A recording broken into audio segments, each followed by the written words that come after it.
Welcome to the podcast, Restore Yourself, Restore Your Marriage, where it's all about discovering the thoughts that get you in the mood, the thoughts that get you out of the mood, and how creating a deeper connection with yourself creates a deeper connection with your spouse.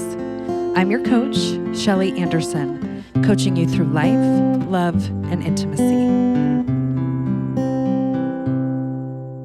This is episode number 155, Not in the Mood for Sex. Hello, everyone, and welcome to the podcast today. And I thought it would be a good idea to really just talk about one of the most common things that come up for clients when they come to see me. And it's usually this phrase of, I'm not in the mood. So before we really jump into it, I wanted to just spend a minute talking about the movie, The Sound of Freedom. We went and saw this past weekend when it came out, and what an incredible movie. And it really just got me thinking about families, about parents, about the relationship that everyone is having, especially between husband and wife, and the impact that relationship can have on their kids, and actually what's happening in America and across the world. And if we look at some of the numbers, and even some of the numbers that they talked about in the movie, we see that this human trafficking has just been on the rise, especially in the last few years. It's just increasing and increasing, and especially in the United States. And this really just got me thinking about what is happening right now with our families. We know that families are being attacked. We know that marriage is being attacked from all angles, and the kids are the ones that are paying a huge price for it. Because when a husband and wife, when we're united and we're trying to work through things and we're trying to create strength and protection for our children, we just start to approach things in a different way. Now, because of what I coach on and the fact that it has to do with intimacy and sex, of course, I found all types of connections with this movie and the value and importance of it. But what I wanted to talk about in today's podcast is where sometimes we get stuck, especially when clients come to me.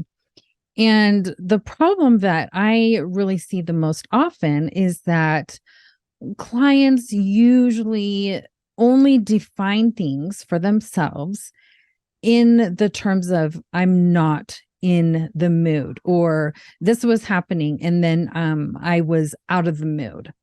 And so they become very fluent in the things that get them out of the mood, which means they are not as fluent with the things that get them in the mood.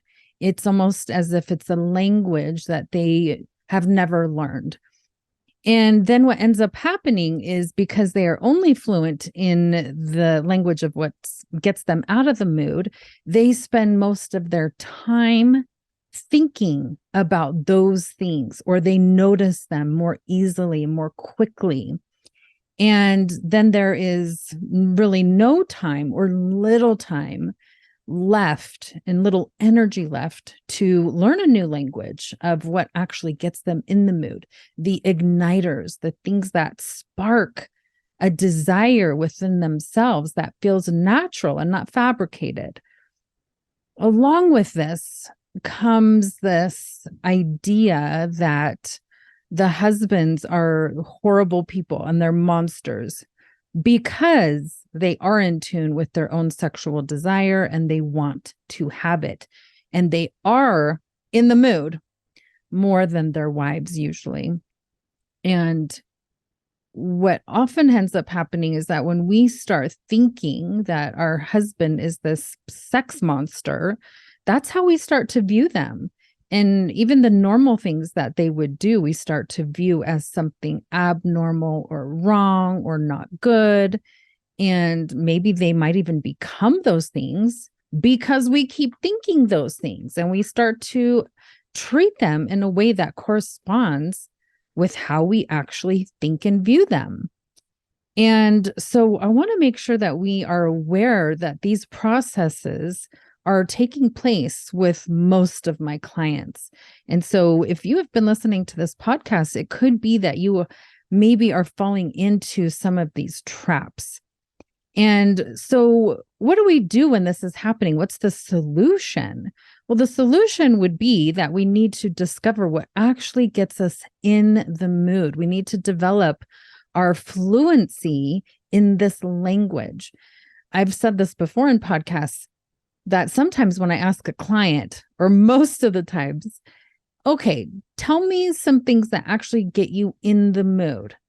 It's like silence. It's just crickets because they don't know how to define that. It's harder for them to be able to even know those things. And so this is something that we have to spend some time developing and looking into. We need to increase our knowledge in this area so that we can develop this new language and become fluent in it for ourselves. This needs to come from a place that we are doing this for our own happiness, our own self-improvement, and that we're not doing this simply out of duty for our spouse, and that we're not just having sex out of a sense of duty, unless you actually like that reason. Every now and then I have a client who does like that reason, and they're not angry about being intimate with their husband out of duty. But most of my clients are upset about it. So what can we do when we feel like we are not in the mood for intimacy? So there's a few things we can do. And the first thing we need to do is actually just really increase our knowledge and expand our awareness of what this concept of mood is. So let's just start off with 3 definitions of mood. It is a temporary state of mind or feeling. I want you to really pay attention to that word temporary, because a lot of times when clients come to me and they're talking about not being in the mood, they think it's a permanent thing, that they are just a person that is never in the mood. And that's a trap called all or nothing thinking. And our brain can fall into that trap quite easily. But the real definition of mood is something that is temporary. It's a temporary state of mind or feeling. Okay, the next definition is a conscious state of mind. Now, most of our thoughts are happening at an unconscious level. Do we know that? Most of us do not know that. We don't even know that that's taking place. And so when we are thinking something negative about ourselves, about our spouse, or about sex, usually that thought has taken place at an unconscious level. And we just found that we were thinking it. And then we kind of ran with that thought. And we've never even challenged it or said, hey, did I choose to think that thought, or did it just show up? Did my brain just deliver it to me? So we want to really start to expand our understanding of this concept of mood, that it is a conscious state of mind. That means we need to increase our awareness and say, yes, these are the thoughts that I am choosing to think on purpose. And with the thoughts I think, I can then trigger the feelings that I feel. So if I never feel in the mood for intimacy, it is because I have been thinking unconscious thoughts, probably pretty consistently, about sex or about my husband or about myself. And they've probably been negative. So we want to start to shift all that and bring everything to the conscious level and say, these are the thoughts I'm going to choose on purpose. And then a third definition for mood is a prevailing attitude. Now, our attitude towards things happens in the mind. So you can see just by these 3 definitions that even though mood often has to do with how we're feeling, right? How we feel about wanting to have sex with our spouse, All of these definitions are related to what is happening in our mind. We need to pay close attention to this connection. It is vital and it is key. So now that we are expanding a little bit our understanding of mood and that it's temporary, that means it can change, and that it's conscious, that means we need to choose our thoughts on purpose, and that it's an attitude taking place in the mind. Now, the next thing we need to do is to challenge ourselves. So let's look at this concept of temporary. When we are used to thinking the thought, I'm not like that. I'm just not in the mood very often. I'm not interested in sex. We are sending ourselves that message that we are not that way as a whole person. And so what we want to do is challenge those thoughts and try to have a modification and replace those negative thoughts that just we're so used to having. They come easily to us on autopilot. We want to change them out, or at least add some modifiers to them that will allow our brain to recognize the possibilities of the fleetingness of not being in the mood. So if we find that the thought comes to us like, hey, I'm just not in the mood, what we need to do is add a modifier of saying, not yet. I'm just not in the mood quite yet. Or we can say, I'm not in the mood temporarily, and then move forward, but I could be. I could get in the mood. Something could happen that could get me in the mood. I wonder what that is. So when we add this modifier in our mind, it puts this concept of mood back to its correct definition of it being temporary. So it's okay if you don't feel in the mood in one moment, and it's good to recognize that. But it's also an invitation to say to ourselves, I don't have to stay there. I can be a person that gets in the mood, because not being in the mood is just a temporary thing. So this challenges us to kind of move to the conscious part of our brain and not just run on autopilot. So this means that we have to make the decision to use these modifiers and to think better thoughts on purpose, with our awareness, with our choice, with our decision-making power, and not just allow our toddler brain to run amok and continue with the blaming and the victim mentality. And so this will also challenge us to really invite a new type of attitude instead of an old prevailing attitude of like, I'm just not that type of person who desires intimacy. We can change our way of thinking and our prevailing attitude to say, I can be a person that is in the mood, and I can be in the mood anytime I want to be and anytime I choose to be. That's totally up to me. This is a shift in our attitude and our mindset.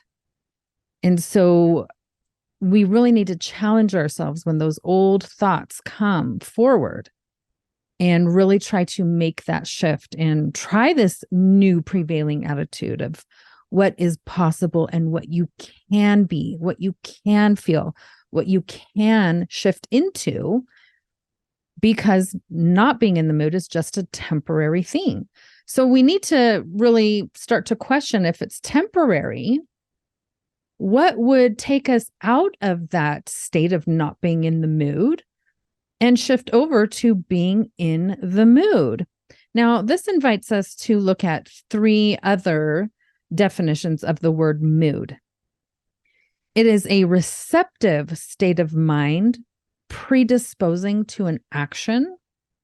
That means if we are thinking in a certain way that will come before the feeling of desire and being in the mood. And then it will come before us wanting to do something about it.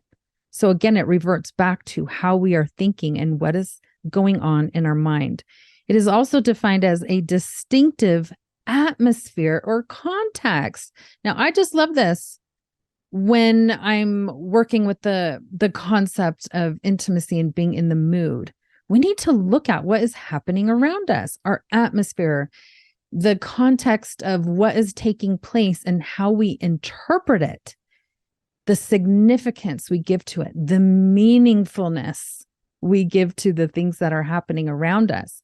This is probably the biggest area that I see people fall into, the biggest trap.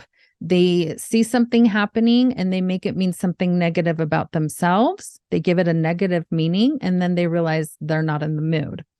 So the things that are going on in the atmosphere and how we interpret those things are a major component to us being in the mood. And the final definition is also very exciting. It's inducing or suggestive of a particular feeling or state of mind, especially when it comes to music. Oh, I love this. I am a huge advocate of using music to help us get in the mood. And here it is in the definition. I just love this, that the dictionary is relating our mood and it's connecting it to music. And so this really invites us to think about the music that we involve in our lives. And if we are purposely choosing music at times throughout the day, throughout the week, that would actually help us get in the mood. Now, there are different types of music that we can listen to. Sometimes we need music that will lower our stress. And that's one way of approaching things, because when our stress is lower, then it's actually easier to get in the mood. So we can have two different types of music, but it would be very interesting to really pay attention to the types of songs that actually get you in the mood, that make your hips want to move, right? The hips don't lie. And I'm sure all of us have experienced songs where our body just wants to move. And so as adults in married relationships, this is the time that is meant to explore those things. We are in committed relationships. We're not worried about getting pregnant at age 13. And so being able to explore music and the types of songs that really do encourage our body to move in those ways, we're allowed to listen to those things now. So what else can we do with these new attitudes and definitions of the word mood? Well, I think this challenges us to keep an open and receptive state of mind, to really encourage ourselves to look for the things that get us in the mood, to start to develop a new relationship with that part of ourselves and the process of doing it, like spending some time doing those things. In our mind, we create the context that ignites us to be in the mood. And we do that through the significance and the meaningfulness of the things that we give of what's going around us. We do that. Not our spouse, not our kids, not the neighbors. We do that in our own mind with our thoughts. We can also pay more attention to our environment and put in efforts to create a distinctive atmosphere that would invite us to be in the mood more, with scented candles and the lighting and the textures in the room, music. We are the ones that create that atmosphere, and even spending time earlier in the day to create it later on at night, that's part of the process that gets us in the mood. And of course, finally, I would encourage all of us to really make a playlist of songs that get you in the mood to be intimate. And I think as we are doing all these things and trying to keep them in the forefront of our mind is to have fun with it, to be playful and to have this be an enjoyable experience. And then to just remember that we need to be spending more of our time and attention to whatever helps us get in the mood. And instead of spending the majority of our time focusing on and looking for the things that get us out of the mood, we need to have a reversal of those things in our life. Now, the final result of all this is that we are going to really become less reactive to what's going on around us, especially to our spouse. We are going to feel less like a victim. We are going to feel less like we're doing things just out of duty or just using our willpower to get through intimate experiences. And instead, we are actually going to feel more empowered because we are going to be taking action that is proactive. We're going to be doing things ahead of time and not just waiting around for our husband to be in the mood and then see if we can turn on a switch that gets us in the mood. We're going to be thinking ahead of time about these things. This means we're going to be learning more about ourselves.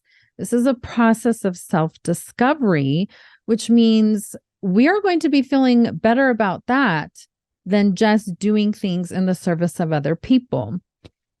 This will help our mood increase in the positive. And this is a wonderful thing. I think most of us really enjoy feeling more positive emotions. And so if we have been feeling negative emotions when it comes to intimacy and sex, this is how we start to turn that around. And then finally, in order to strengthen our relationship with ourselves and our spouse, this will allow us to become even more protective and build a safeguard for our marriage, for our own self-image in that relationship, and even help us become stronger in protecting that marriage and protecting our spouse and protecting our children. When we are able to improve the sexual relationship with our spouse, why would they need to go other places? They will not. When that is in place and it is thriving, the sexual relationship is thriving, then don't need to go to other places.